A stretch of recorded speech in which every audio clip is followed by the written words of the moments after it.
Welcome to Civic Buzz, a program of the League of Women Voters, Minneapolis.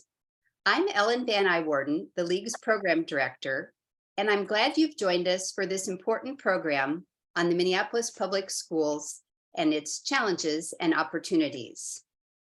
Our mission at the League is to encourage informed and active participation at all levels of government. As a nonpartisan organization, we work to increase understanding on major policy issues and influence public policy through education and advocacy. We do meaningful work and have done so for over 100 years, ever since women succeeded in getting the right to vote. If you're not already a member of the League, please join us at lwvmpls.org. Tonight, I'm honored to introduce the chair of the Board of Education in Minneapolis, Sharon L. Amin. Chair L. Amin is using the skills she developed in business and as a parent activist to lead a board with many new members and just as many challenges. Chair L. Amin will speak to us about the challenges and opportunities at the Minneapolis Public Schools. And she'll take questions throughout the presentation. Chair El Amin, please take it away. There we go. Thank you. Thank you. It's an honor to be here tonight with the League of Women Voters and being able to share the space and answer any questions that may arise. As we all know, with our Minneapolis Public Schools, we are facing many challenges. And so any help and any partnership that we can create, we are definitely looking towards that and just trying to really keep community, parents, and students informed. So I am honored to be here tonight to hear from you, the questions that we may not be able to get to. I have already shared, I am more than willing to receive those via email and whatever works best for you to get a hold of me. So again, thank you for allowing me to be in the space tonight and to have this conversation with you around, I guess, the state of the Minneapolis Public Schools here. Thank you.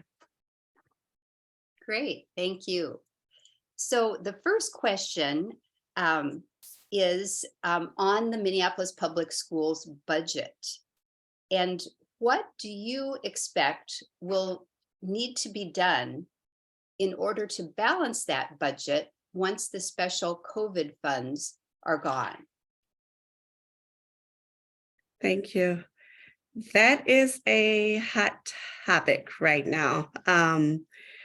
We know that those COVID funds will be sunsetting in the 2024 school year. So we are trying to prepare now to begin the conversation around what we will have to do next after those funds are no longer available to us.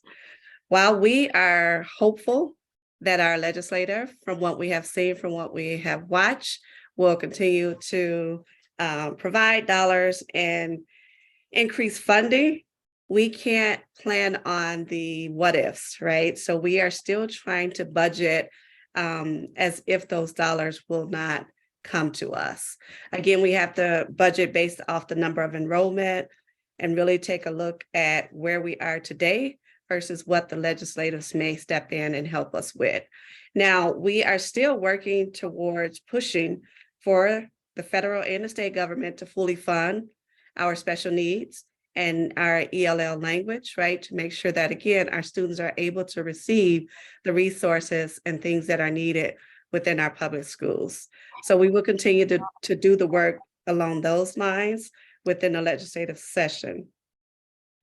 We're also focusing on ensuring that we are analyzing the resources and where those dollars have been put into the schools, right? Because we don't want to be in a situation where we have resourced the schools to be able to function better while those dollars are available. So we're taking a deeper dive into how things have been structured using those dollars and seeing where we may have to look at enrollment projections, maybe the building subsidies that have been provided, taking a look also at some of our educational programs, right? And the conditions of our schools and just exactly where we are as a district and what things we may have to address or, remove or add to once those funds do come to an end.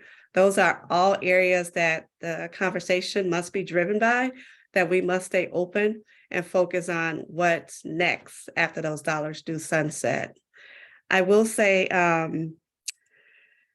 there's a focus for us on creating the climate and culture in our schools to really retain the students that we have, but also to create an opportunity for more students to come into the doors of Minneapolis Public Schools.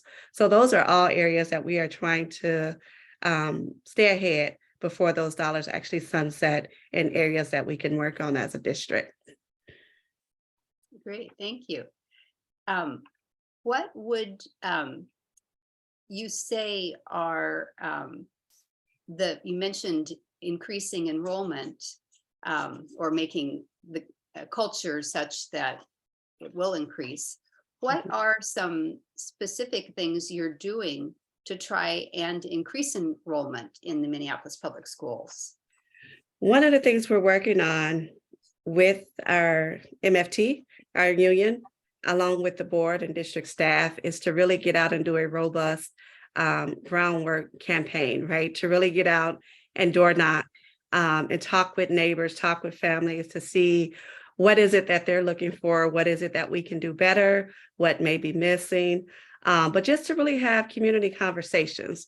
We need to understand more of what it is that the community is looking for, what our families are looking for, what do we have, what should we be looking at either adding or taking away that would attract more families into the schools.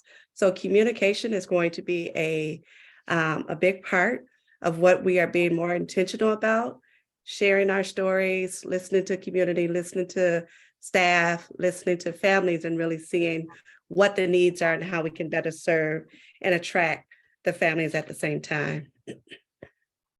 As somebody who doesn't have students right now in the Minneapolis Public Schools, how will I hear about your wish to hear from me?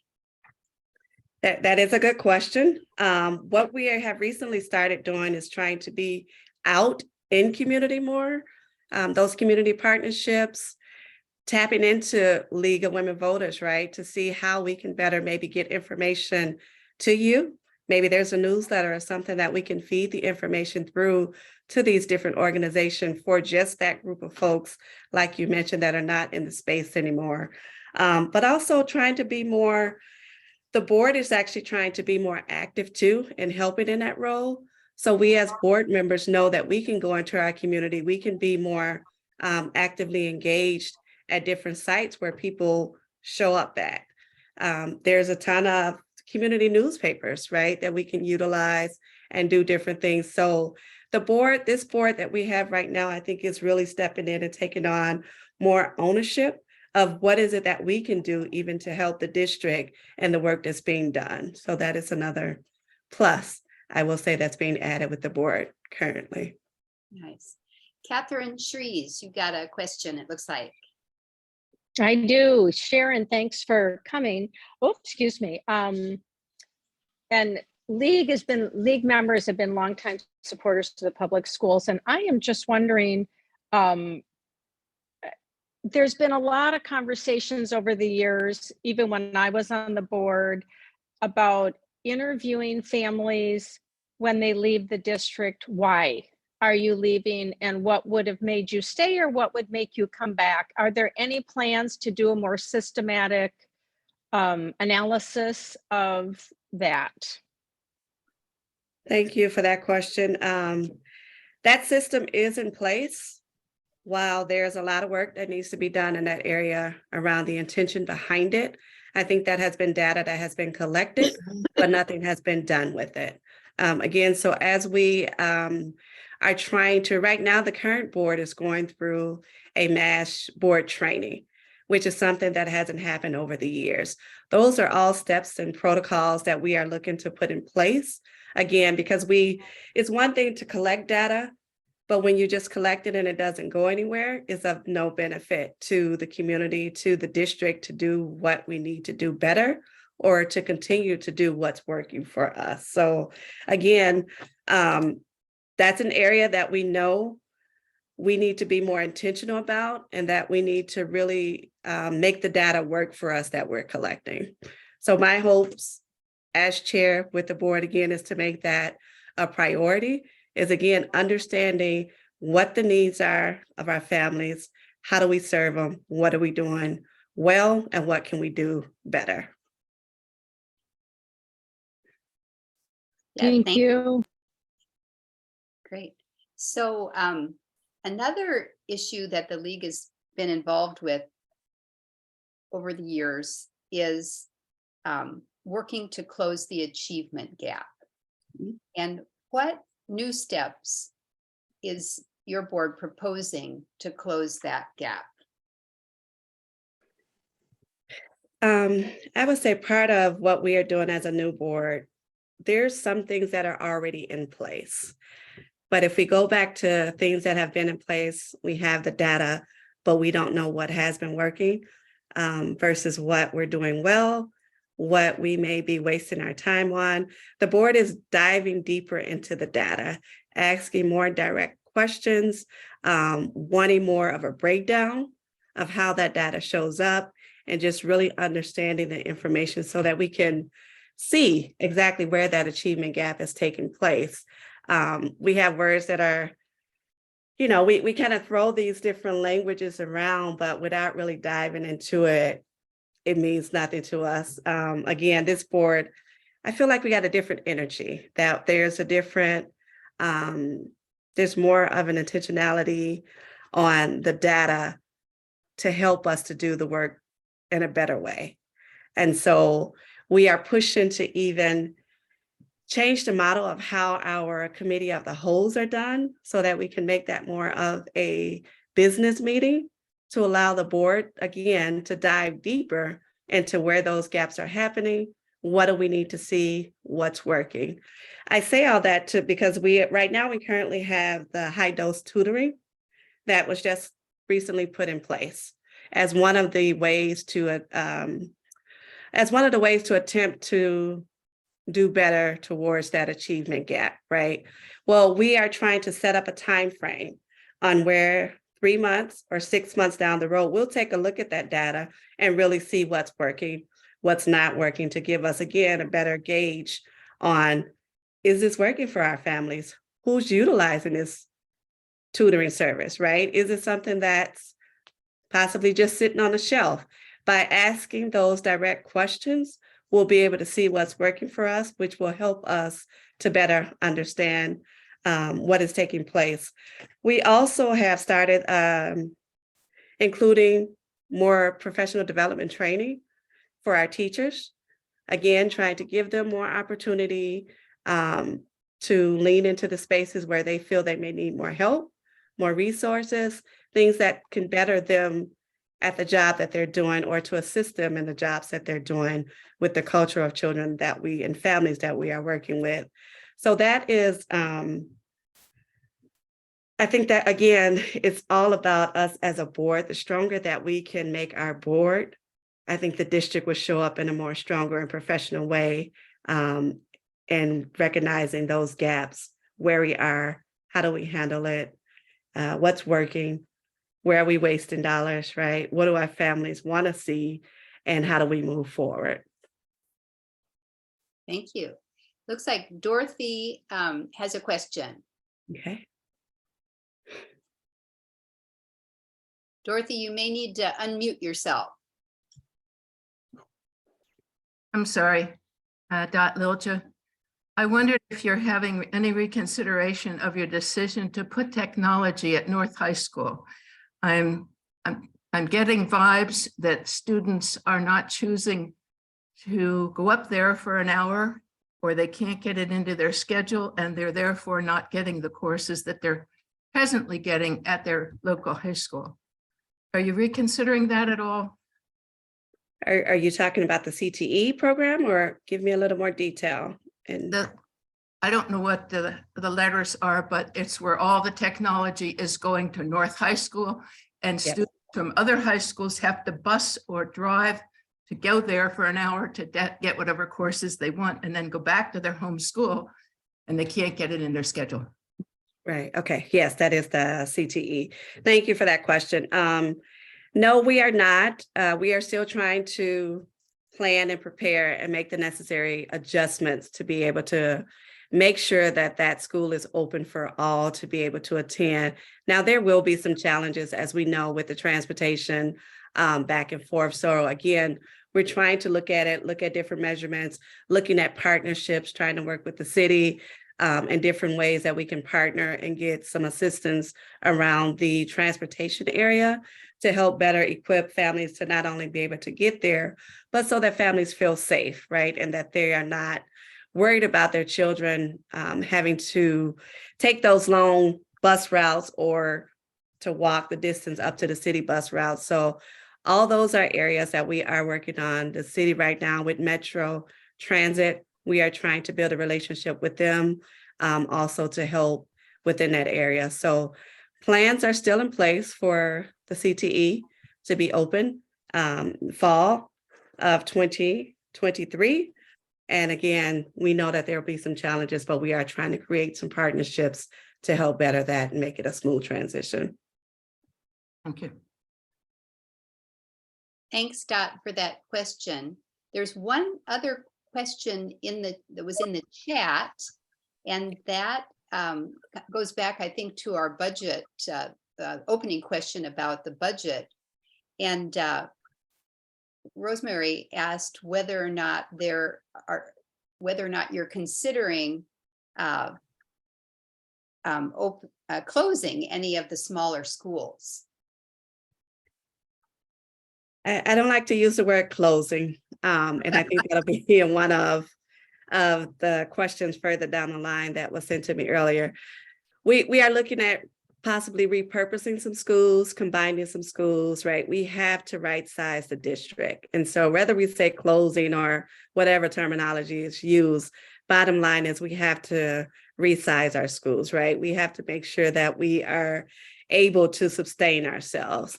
So we will be looking at some schools and seeing what can we do differently. How can we, again, resize or repurpose or do what's needed. None of these actions will be taken moving forward without community input, without staff at the table, without families being able to share their concerns and helping us to really come up with the best strategies and how to address the situations. But we are at a point where that topic, we must bring that topic to the forefront and talk about the state of our schools and resizing them. Yes.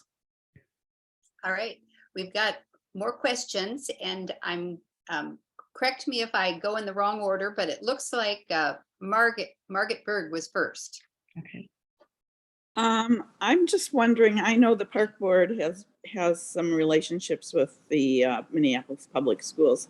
I'm just wondering, how are those partnerships working, and what do you work together on?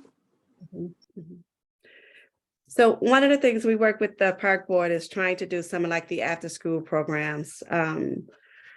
We want to utilize our park boards more to step in that area of after school, before school programming for our parents, for community to be able to assist in those different areas. Other components would be around some of the safety issues that we're having, maybe collaborating together to see how we can talk about safety and the different issues so that we can be consistent across the board, where when you're in a school, you'll know what the safety measures are. And when you're in the park, you know what those safety measures are, and kind of working together in partnership with that. So really just the after school programs, before school programs, and different things like that in collaboration with the schools right now. Great, thank you. Carolyn, you have a question. Yes, my question, first of all, I want to just say it's really great that you're doing board training. I think that's really impressive and glad to hear that. And also there's so many issues you have to be concerned about. I want to go back to the achievement gap. And there are proven ways of addressing the achievement gap. And I think that it's, I think that we know that there's one that exists in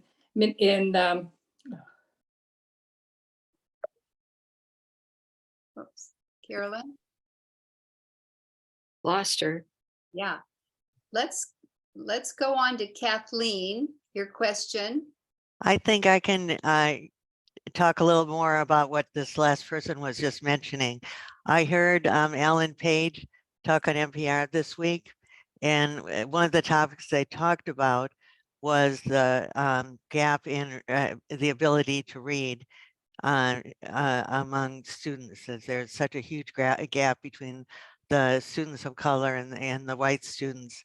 I'm familiar with the READ Act. How does the Education Board interact with the legislature and some of the things we're trying to get done at the legislature? So a couple of different ways. With the legislators, we have our legislative agenda in our items that we discuss every year to put as priorities on the school. Again, academics is going to be one that will be the number one priority as we move forward. We want to try to shift some things from where they were prior year and bring on new initiatives with the legislators right now. That READ Act, the board we do support it. We recognize that children are behind in reading. We have a new literacy plan that we are actually trying to adopt and to bring in new models on ways to, again, try to reach students where they are and give them a chance to excel. So we are definitely working with legislative, working with teachers, staff, those that are actually in the classroom that can help us to better assess and know what needs to be done to try to close some of those gaps that we are facing.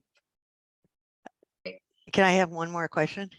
Yeah, go ahead. And then Carolyn, we'll go back to you. Oh, go to Carolyn. No. Go ahead, Kathleen. And At the legislature, they're also talking about two other bills that I've been able to observe at. One of them is the Teachers of Color Act, and the other one is mental health leads within schools. Can you comment on those two acts? The mental health piece, we have not discussed that one. I know we are looking at our counselors, and we know that there's a need to have more counselors in the school to be able to provide different resources to our children. We have not talked about it as a board, so at this, I wouldn't have a whole lot to share on that. But I do know from the board training that we are taking that some of those priorities are moving up to the top in regards to what we want to focus on, what information we expect to get back from district leadership, and how we expect to be able to see it. One of our goals through this training is, again, for those priorities, whether it's academic, whether it's the mental health piece, whether it's safety, we should be able to see our priorities within our budget, within our curriculums, and all the things that we are doing, right? So we are really pushing to change the paradigm and just to make our MPS district picture a lot clearer, to be able to understand, not only for us to follow, but for families and community to be able to follow where we are, what are our priorities, and how we're making decisions. great. So Carolyn, welcome back.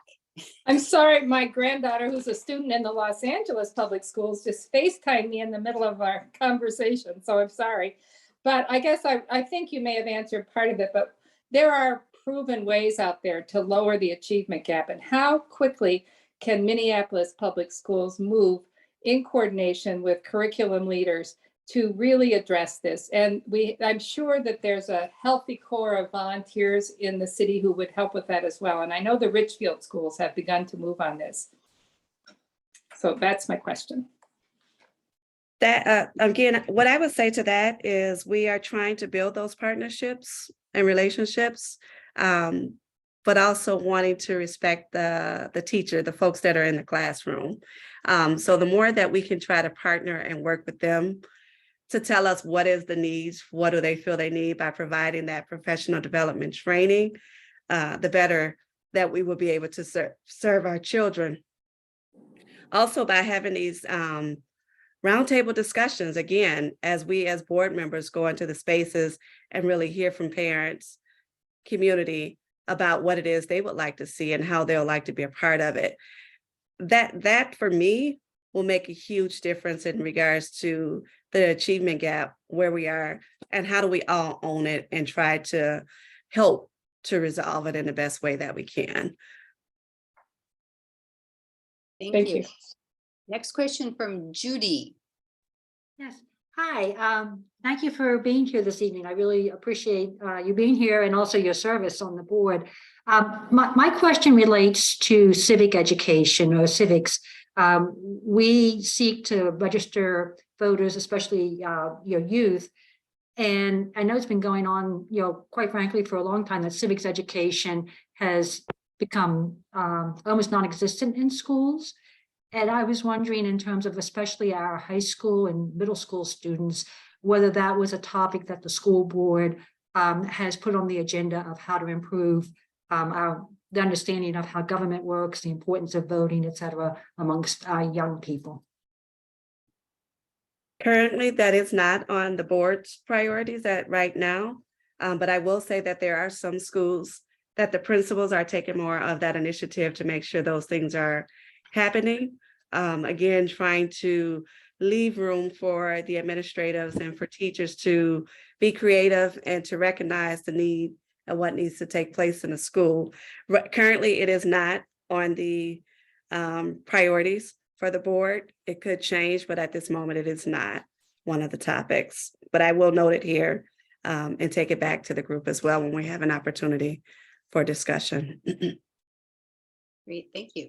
Julie Sell. Hello, and thank you. I realize that COVID upended people's routines in all sorts of ways, and I know that students were greatly impacted. I wonder, is transportation something that the board has looked at all? I ask because I'm aware that there are districts that are partnering, for example, with public transit agencies or investing in electric school buses, that sort of thing, to try to reduce emissions. And just curious to know if Minneapolis is looking at that. Transportation is a big issue for us. We know, as far as with the shortage of the bus drivers, and then again, just the number of families trying to be served. We have partnered with our public transportation here, and what they do is a ride share.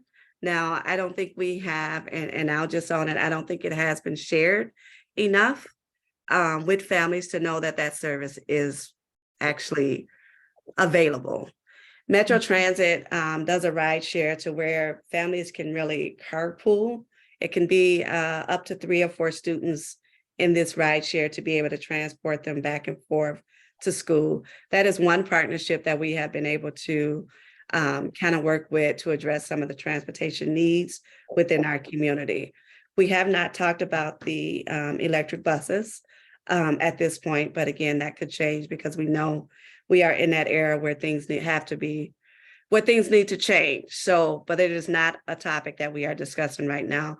Just trying to collaborate with the Metro Transit and see how we can better serve our families for the before school, after school, and more around the safety, really, just trying to make sure our children are safe and that they can get from point A to point B in a safe environment. So.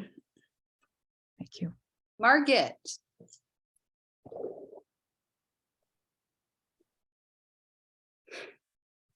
I forgot to lower my hand, sorry, but I did just ask a question though in the chat, and that is, what is the thinking behind postponing the selection of a new superintendent?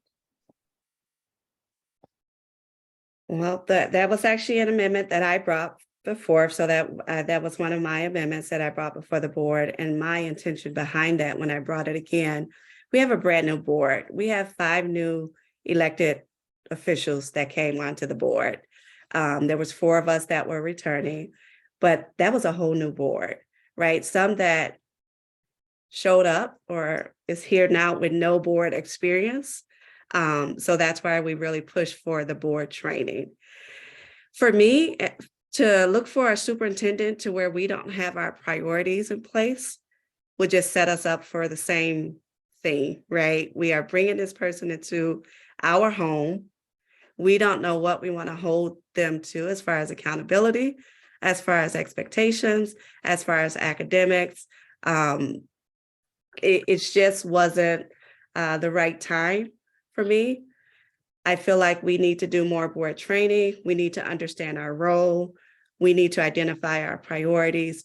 We need to know what that leadership profile looks like for the next superintendent that we want to go out and attract to come into Minneapolis Public Schools. Right now, if you ask any one of the 9 board members, you will probably get a different story about what they want as far as a superintendent. We have to find the space to be able to align, to know again, what is those priorities, what is the expectations, and what do we want? I say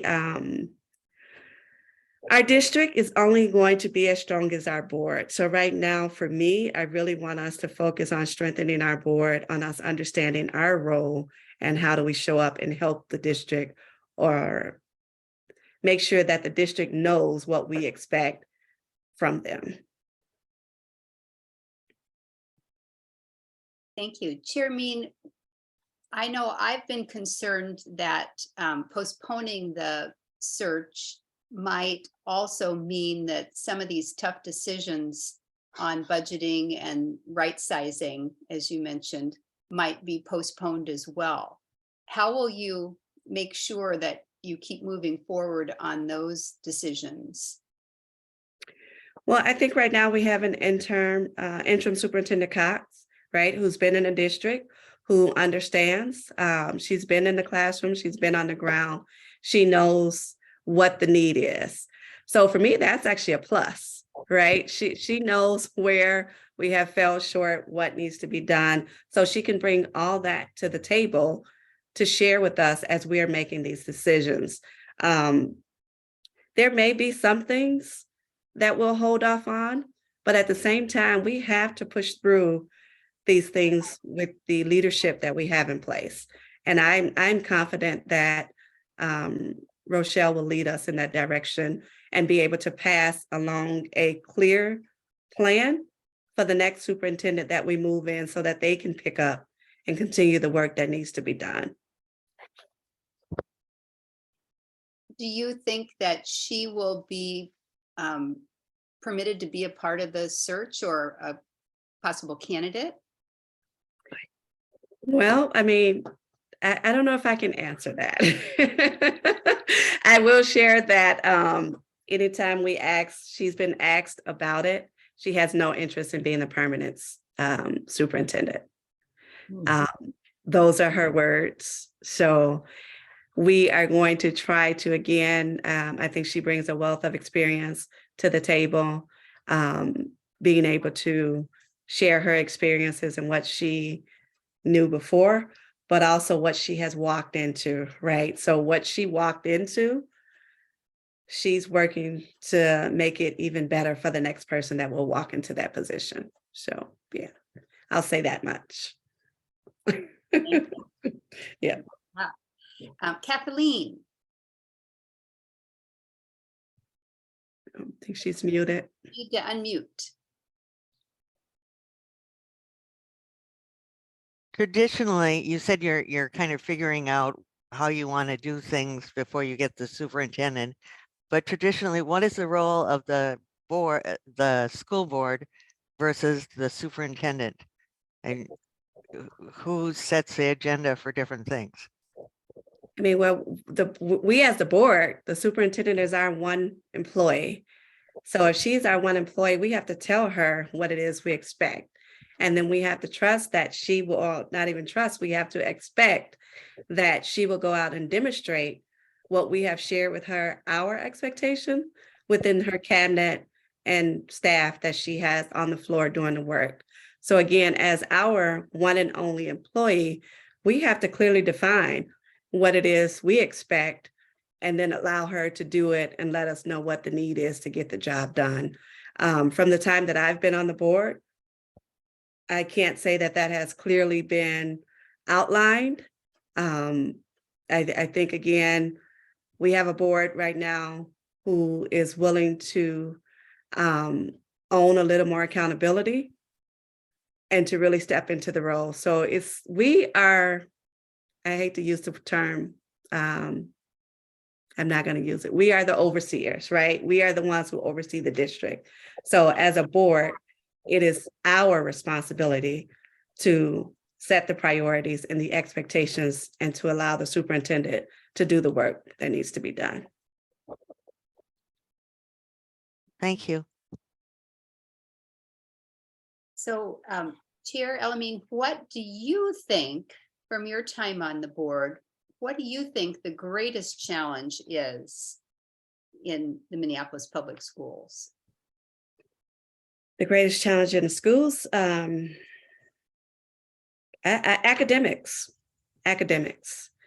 There's no reason why the academics should be showing up the way that they are, to where our Black children are failing at an alarming rate compared to our white students. There's no rhyme or reason, right, for that. So for me, we got to dive deeper and we need to understand why is that taking place. But academics, there's no reason why our children should not be excelling at a faster pace, or even just to be at pace for their grade level. And it should not be so clearly seen based off of the school or the zip code of where you are versus the other side of town. So academics right now is at a shameful state, right? Our children deserve so much better in the academics area. I'll just say that. Thank you. Sheila. You And need last question. As you're prioritizing or saying you're working to build relationships and partners, when you're talking with partners, what are the opportunities that you really emphasize as things that the partners can focus on, or what do you see as the main opportunities? I think one of the opportunities is with messaging. We have a hard time keeping families informed, but also community informed, our stakeholders, those that are part of the community, right? So for me, that community partnership again is how do we tap into those, like we mentioned earlier, that are no longer have children in the school, but are still very vested into the education that's taking place within our city and in our communities. So one of the things we are working on is, even when we ask for that partnership, where may be the barriers or the help that partner may need. So if it's like a newsletter or something that we are asking you to add our events, or whatever may be happening with your congregation, with your community, if it's a need for resources in that area, is it dollars that's needed to make sure those newsletters can be sent out to the number of people that may be in your congregation. But I think communication from a community standpoint, but I also think that there's some financial support that can help, attack some of the, again, gaps, the barriers that some schools have when it comes to the music, band, different things that we are finding ourselves having to remove from the school. There may be partnerships out here that can help to pick up those pieces. So how do we define that? How do we create the opportunity so that we don't feel threatened by that when those community partners come in? I think for a long time that has kind of been the hindrance, right? When you let other folks into your home, what is the goal and what is the intent behind it? But again, for me, the more that we can clarify and we can lay out the expectations, then all we can push for is better, right? So that's what I would say to the community partnerships out there. Great. Dot. Yes, as universal preschool a priority for the Board of Education? I think of that when you talk about academics and the gap. And would preschool education affect that, improve that? That is one of the areas where we do want to put more focus and emphasis on, by maybe creating almost like the North Star and all the different corners, right? So we have it on the north side, south side, northeast, in those different areas so that families from all different quarters would be able to tap into that. That is one thing that we will be discussing as we talk about right sizing and repurposing our schools. That is an area that we are looking at. Yes. Glenna. Thank you. Going back to what you said about academics. COVID aside, to what do you attribute the weakness in the academic performance?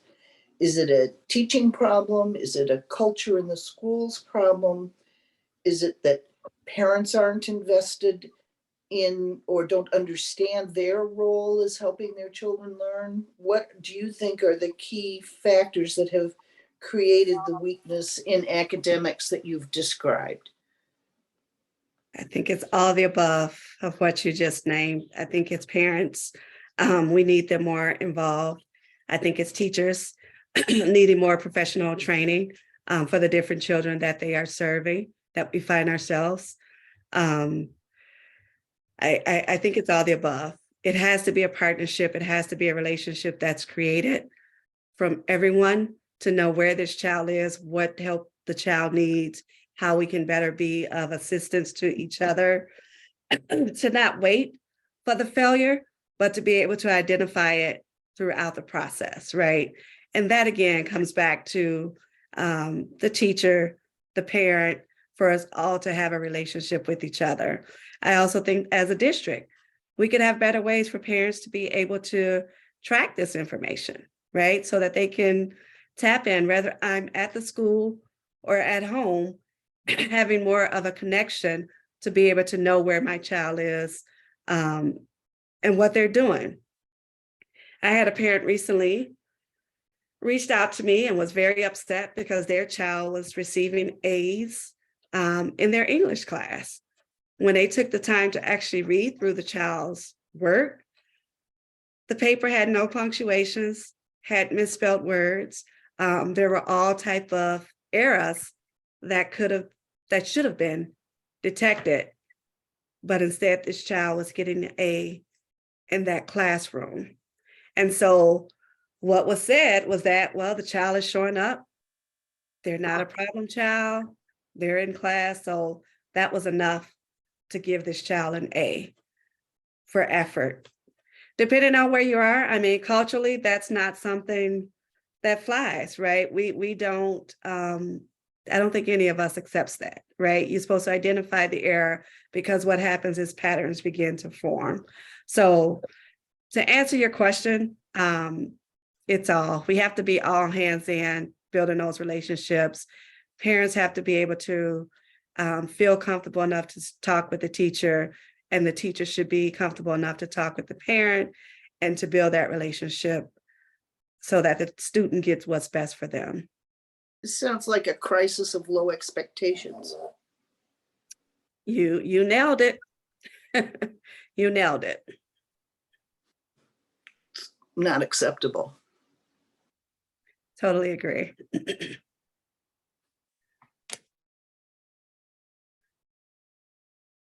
Yeah, Diane, do you have a question? Well, yes, I just wanted to tag on to what Sharonese said and to what Glenn Case said. And I volunteer in a school. I haven't since COVID, but I have for the 5 of the 7 years that I've lived here in Minneapolis. And it's a high school. And that was going to be one of my questions is how do we get the teachers to have higher expectations of their students? And that was one of the things that really made me sad sitting in the classroom, was the lack of expectation. And to your point, watching some of the students, the work that they were doing and having the teachers say that, you know, well, that's we're meeting them where they are, and this is what they can do. And I was just appalled by that. And so I don't know how you're going to approach that with the instructors, the teachers. I think the approach that we're trying to take with making the conversation more around it with all parties at the table prevents things from being hidden. I think when we can have a conversation where we have the parents and the teachers in the room and we're able to have these conversations, then it basically opens the door so that we can address the situation. So again, that is what we as a board is really just trying to make the space for all voices to be at the table, for their concerns, for their needs to be heard, and to strategize on how do we together make sure that the child is getting what they need. Because what has happened, I mean, in the past, we all see it. If we are not in the room together, it's easier to hide what our faults are, what things we are challenged with, what can better help us. And so maybe it's a teacher that doesn't really know how to teach the children that she has been placed in that room with. So how do we as a district provide that professional development? How do we as a community recognize it and not attack, but try to help? Right? To show what we see, what we can do, and how we can better build a relationship. I think that's what we want to try to bridge and bring together with the district right now. There's been a lot of decisions that have been made individually without having, again, the folks that are in the rooms, without having the parents in the room to be able to understand and to question. Sometimes we don't know as parents, we don't know how to advocate for our child, right? We don't, or we have trusted that this teacher is doing what our child needs. And we should be able to trust that, right? But at the same time, there's a role that we still have to play, and we must know and we must stay involved together. Thank you.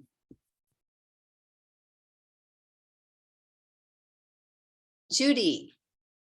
Yeah, I'd like to further the conversation that's been going on around, why students, and I don't know what grade they're in, but, say, Diane, you clearly are talking about high school.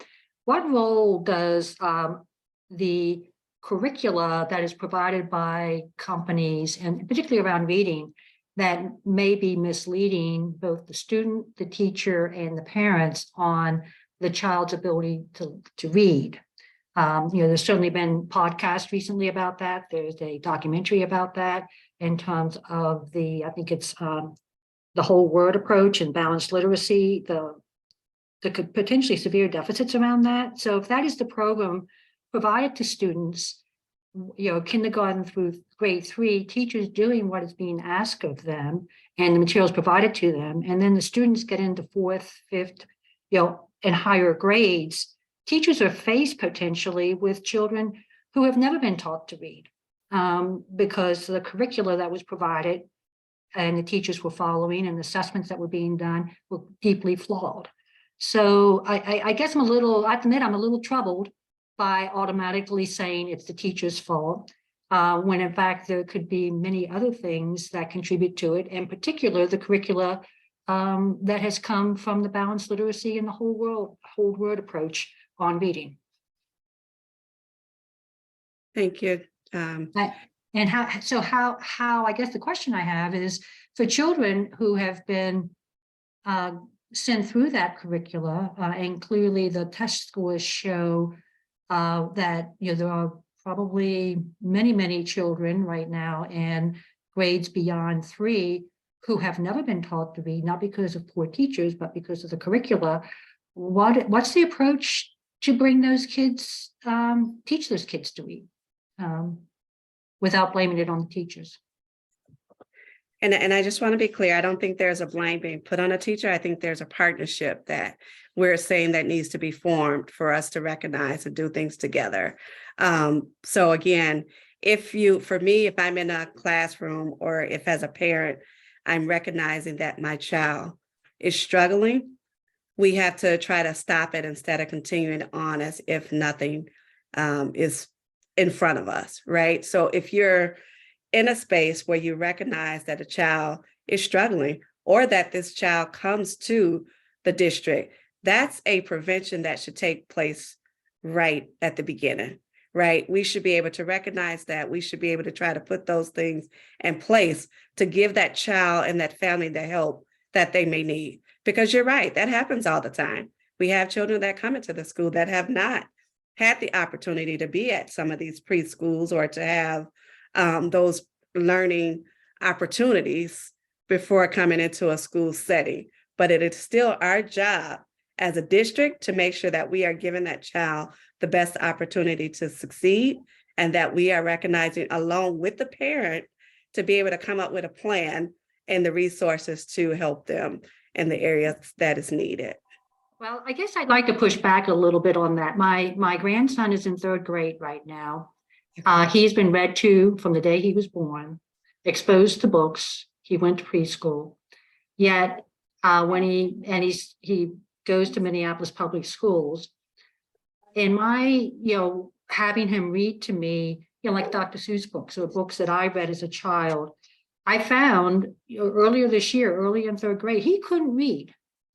Yet, and I know my daughter and her husband read to that child often and used the materials sent home by the school, saying these are the leveled readers he's supposed to be using. And he was doing it as he was taught. The teaching methodology. So they're following what the school is saying. They're doing everything that everybody says parents should do. But the methodology that was being used did not work for him. And it was only later this year that finally there was some, something addressed to that. And I know there are lots and lots of parents in our school system who are having a similar issue. And it's not that they're not involved. It's not that they haven't been reading to their children. It's that the curricula and the materials that are provided by the schools for both the parents and the teachers have been deeply flawed. Now, I know that there's a revamp of the literacy program, but I think that's my concern is that are we really looking very, very hard at those curricula and really challenging, is that the right way to teach all children to read? Some children pick it up that way, but I know a lot of children don't. And I've seen the impact on that for children who don't pick it up that way, and it can be devastating. It can lead to those children feeling like they're stupid. It can erode their self-confidence. And it breaks my heart, quite frankly. It literally breaks my heart to see that happen. But I guess I just heard you say something, Judy, that there was an intervention in there that needed to take place, because again, those different practices and things were being followed, but there was something more that needed to be done. Sometimes that we know that that's an issue with a lot of our children and a lot of our families. Again, how do we recognize that? How do we as a district maybe have those different partnerships, maybe have different things to tap into to be able to still provide what that child needs? It's not a one size fit all. I've always said that there's no one way to teach all children. Everybody shows up differently. Everybody have their strength. Everybody have their challenges. We still have that even as adults, right? So, but I think you said exactly what needed to take place. Maybe having that intervention, those resources to be able to help those children that we may find in that situation, but also some of the additional professional development, right? So that again, we can try to recognize it. So it's not just the parent's fault or the teacher's fault. I think it's, again, I still think it's a relationship that has to be created and built so that we can recognize what the child needs. All right, I'm going to thank you. I'll go on to the question first from Lisa Mills. Hi, actually, so I do have 2 kids in Minneapolis public schools still. And I am kind of a part of a group that I'm sure you've heard of, Sharon, it's an academic group. I don't know, it's a Facebook group. Anyway, parents and building on what the previous person was asking about, the balanced literacy, which is the approach that our curriculum has had for a number of years, has been proven 8 million ways to be faulty. It doesn't work for most kids, and it's been discredited. And I know that we do have schools in our district that are partnering with Groves, for instance, to work with kids and teachers to learn structured literacy, I think it's called, which is an approach that actually works for most kids. And I'm wondering whether, so one of our recent discussions in our parent group was around the fact that apparently there's an audit, some kind of an audit going around of the benchmark, which is our current curriculum for reading. And I wonder if you know where that's at and whether we're going to expand either the Groves partnership or whether we're going to finally just dump the benchmark and get a real actually, working literacy curriculum. I guess as far as dump, I can't really say if we'll dump it or not, because again, it would be a board decision. But I do know that we are leaning more into the Groves. We have seen the excitement, behind the teachers actually learning and feeling like they have been able to teach in a different way and giving them the tools that they need. So Groves is an additional area that we are putting more emphasis into, trying to make sure that our teachers have an opportunity to go through the training, trying to make sure that those that have actually been through the training comes back to staff and share that experience and help others to be able to implement that in their classroom. So unfortunately, I can't say that we will disband benchmark right now, but I do know that we are looking more at Groves, and we do like that model, and the teachers seem to like it. So, yeah. Is there a timeline? If there isn't, am I right that there's an audit going on of the curriculum and how it's working or not? And is there a timeline for that when we can decide? There right now there's or something. Oh, I'm sorry. No, it's okay. Right now there is an audit that is taking place with benchmark. We have a couple of community folks that are involved in it, some parents that are actually even sitting on that board to be able to go through that audit. We are giving it to the end of this year to kind of take a little bit more detail, give them the opportunity to bring it back, and that information will be shared with the board so that we can take a look at it and see again what's working and what's not. So the time frame right now, again, it will be to the end of the year, but will there be a decision to be made whether to disband it or to move in one direction? I wouldn't say yes to that right here today. Great, thank But you. you are looking at making a decision. We are liking what we're seeing from Groves. I will say that. Yes. Okay. Next Thank you. question- oh, thank you. The next question is from Jan's iPad. This is Jan Nichol, and I do still have a grandchild in school. I was a second grade teacher, so I need to know these words. I'm assuming that Groves is teaching phonics. So where is Minneapolis in the phonics and whole word teaching reading?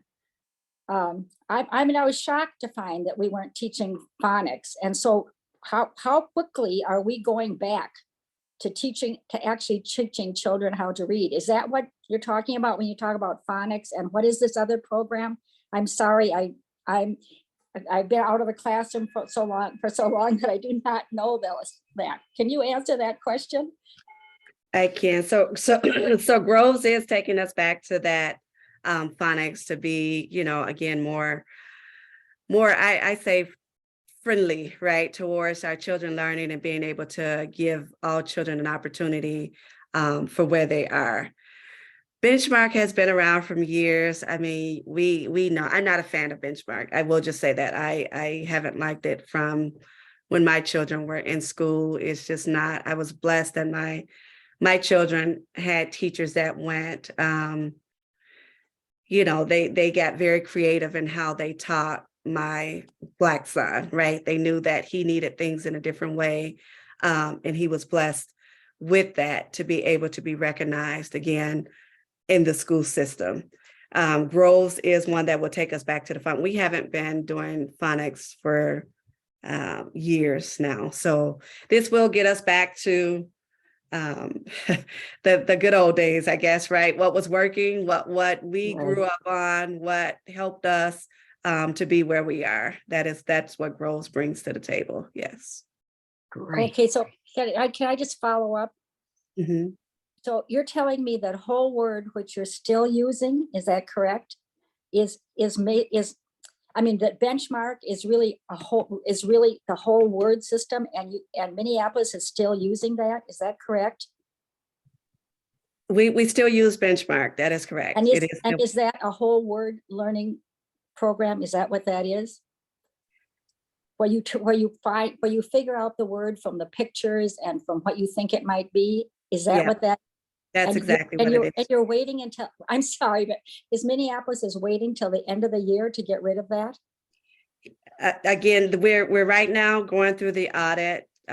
These are things that have been pushed. They have been pushed through the system.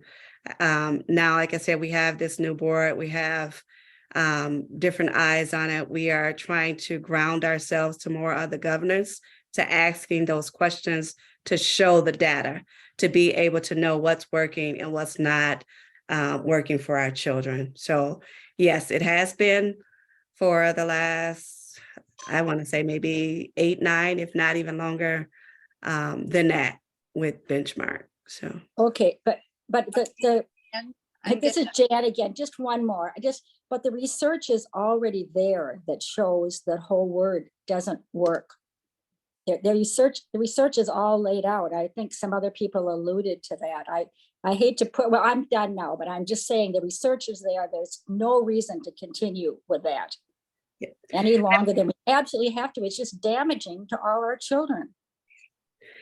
I will say, Jan, we do have more of our teachers right now. We just recently opened up the opportunity for another 100 of our teachers to go through this training. So there is a process that we're trying to get everyone to go through the training and to be able to understand what the measurements are and how to actually use the Groves. Because again, that professional development is needed within the schools to show how to teach our children. Okay, thanks. Thank you. The next question, Catherine Shreves. Thank you. Well, wow. We're talking about reading instruction again, which is so important. And American Public Media has done so much on this in the last couple of years to try to raise people's awareness. And what my question for you, Sharon, is there's the READ Act at the legislature, because the big issue is how our teachers aren't being trained in our schools of education how to teach reading. And so the READ Act at the legislature is about doing that. Some states have started to require their schools of education to teach teachers to do what you're doing, like 100 at a time with the teachers at Groves. So is this district supportive of the legislation at the legislature to try to get the READ Act in place? And I couldn't agree with Jan Mitbo more. Gosh, why would we be waiting? It's really a problem. I agree. And yes, we are supportive. There's some of us that absolutely does support it. A couple of the board members have actually testified on this legislative act that's before us right now. So we do, again, there's 9 of us. Do all 9 of us right now? I wouldn't be able to answer that, but I know there's a few of us that are pushing for this legislative act to pass. And there's been a couple that actually have testified on it. And again, we are trying to change the system, right? I say all the time, we are trying to change a system. And that takes time, that takes diligence, that takes community, that takes folks like you to remind us of the work that needs to be done and what needs to show up for our community. So, yes.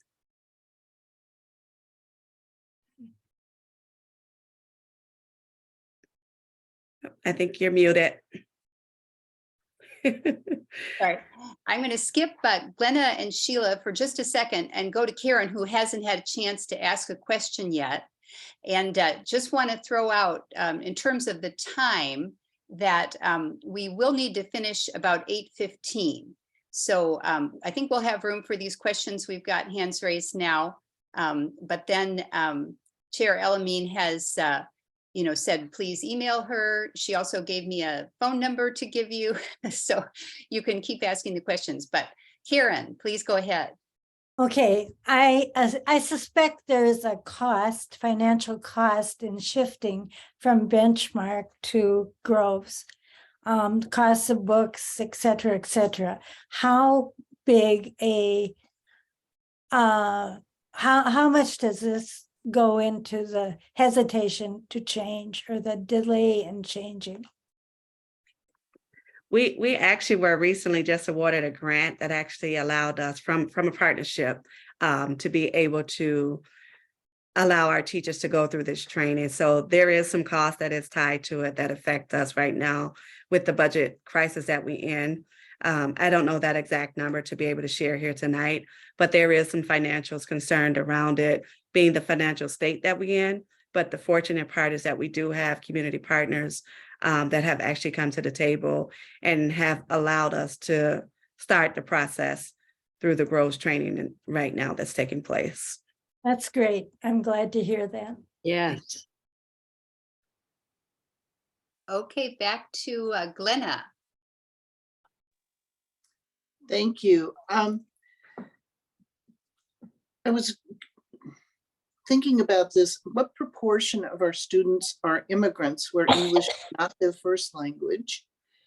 And secondly, what is our class size, our typical class size at this point?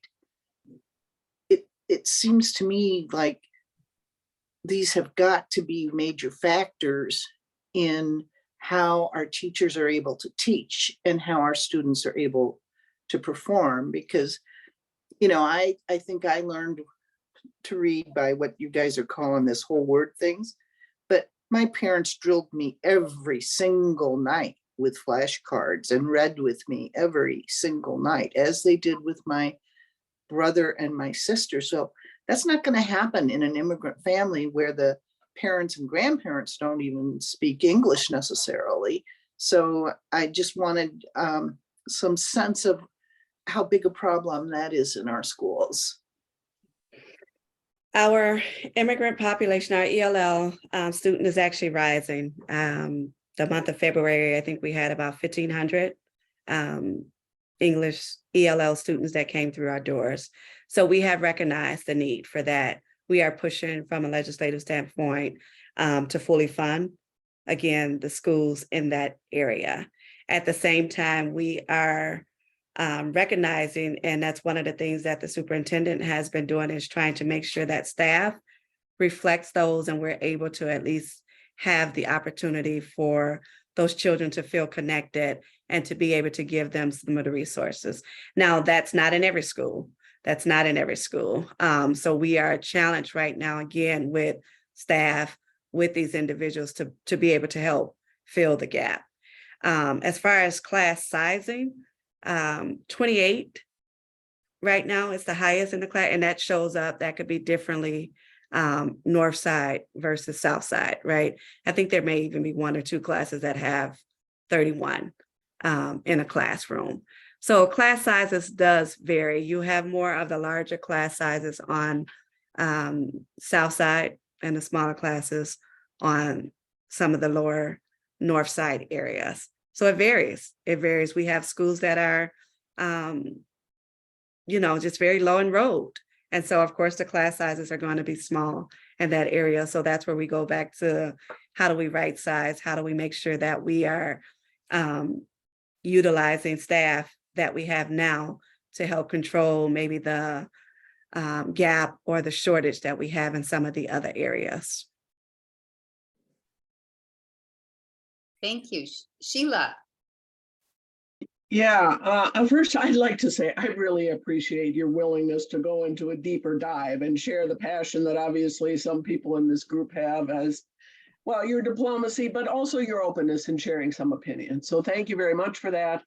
And I'd like to ask a question that is my own deeper dive into my original question, which is if you envision partnerships, how do you see the opportunities for them to develop? Could you give your first reaction to assuming that there was some either recognition that there are gaps or some change in what's happening? How would you advise community organizations to try to fill some of these gaps in reading? Would you say join more support in the schools or do I'm some on a more Zoom call individual now. Can I call outside you back or in about 10 both or minutes? everything? Very, very good question. One of the things that I have recently just started doing was even from my own District 2, I'm actually school board director for District 2. So I have started building relationships with community stakeholders.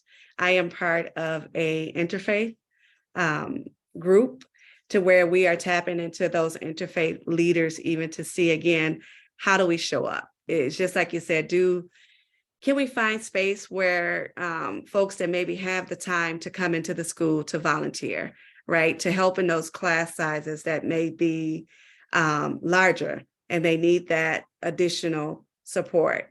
Now, again, where the challenge come in sometime again is we're dealing with, union duties and you don't want folks to feel like they're being pushed out and all the other stuff that comes with it, right? So it's a slopey situation that we're trying to balance to how do we bring community in, whether it's from a financial standpoint or where it's a time that, teachers, maybe formal teachers that can come in and assist in different areas, whether it's after school, before school. We are trying to figure out the best ways to balance that. I will say right now with interim superintendent Cox, this is the most that I've heard about community partnership being on the table and really trying to bridge and do things in the right way. So I feel like we have an opportunity to set to help us as a board set the standards and what we expect with that new superintendent that will take the seat, within the next year or so. So it's a lot of work that needs to be done. But again, whether it's financial, time, or whatever may show up, we are leaning into that space. And we have a leader right now who's helping guide the way to really understand how that can be done. Great, thank you. So this will be our last question from Kathleen. Sorry, Julie, we are out of time, but at the end, I'll give you some information on how you can ask your questions to Chair Elamine directly. So Kathleen. You're muted. She's muted again.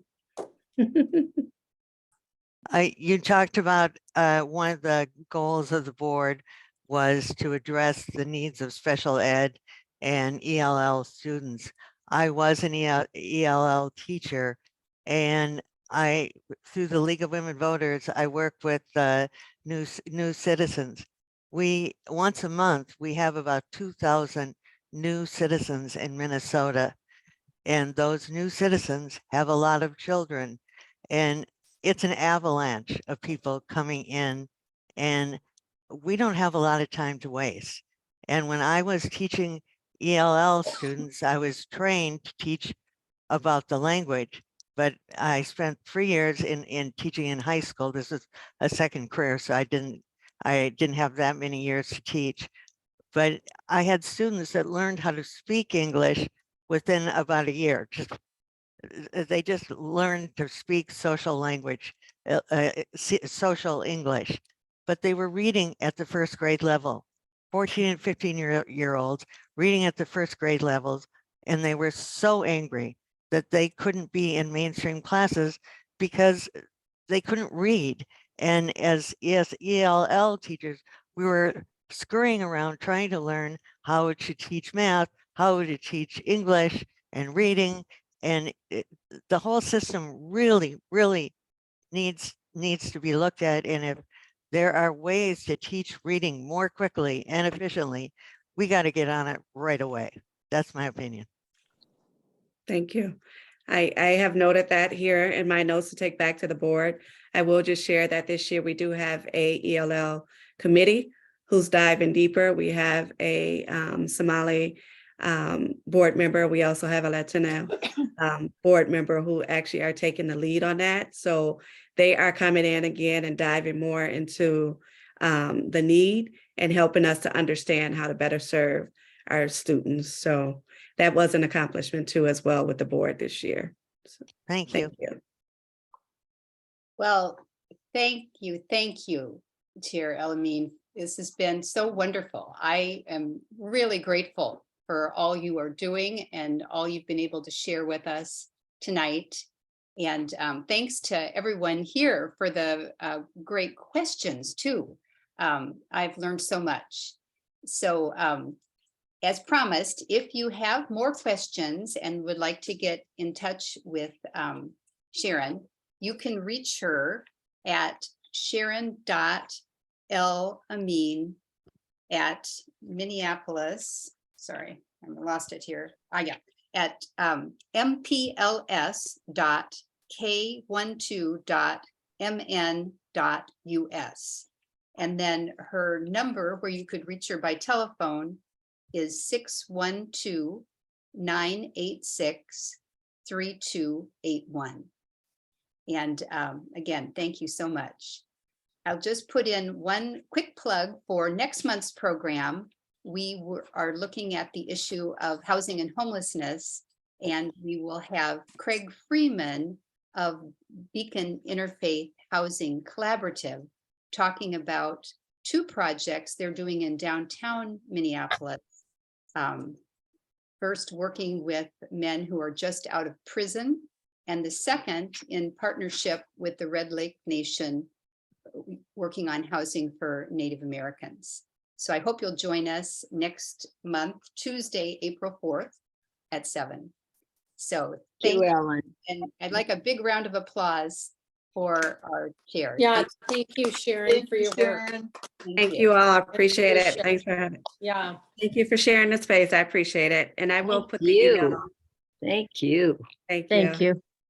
I will put the email in the chat. So thank you guys. Have a good one. Great. Thank you. Bye-bye.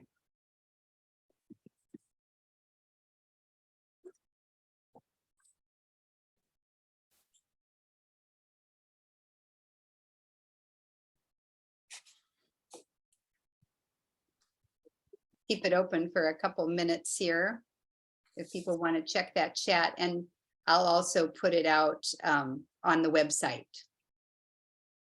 Good night, everyone. Good night.